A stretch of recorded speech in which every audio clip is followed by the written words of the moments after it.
waxaanu u mahadnaqaynaa ilaaha subxaanahu watacaala ee nagu kulansiiyey mid ka mida muxuu ahaye garoomada degmada laaskeel inagoo furayna koobkeenii sanadlaha ahaa ee bisha rabadaan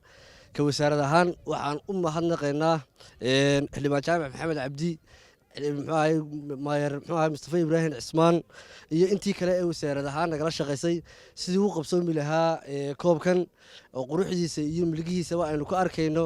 indhaha muxuu ahaye ciyaartooyda iyo nidaamsan ee uu maanta ku biloomay ama aan ku iba furnay garoonka degmada laaskeel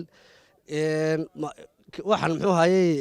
ciyaartooyda muxuu ahaye ka soo qayb gelaysa koobka aan kula talin lahaa ama aan ku baraarujinayaa inaynu koobkaas sida quruxda badan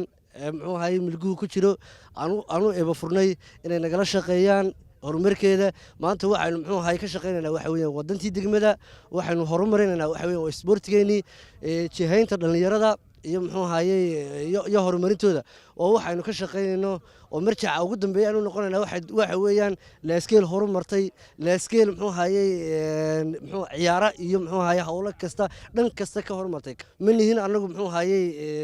dad muxuu ahaye meel kale ka yimi ama muxuu ahaye meel kale ee koobka ka soo abaabulay dhalintii degmada laaskeel oo gartay oo muxuu ahaye inay dhalintoodii degmada laaskeel si ay uga jeheeyaan aafooyinka qabyaaladda balwadaha ayaanu garanay inaan muxuu ahaye garoomadii aanu ku soo celinno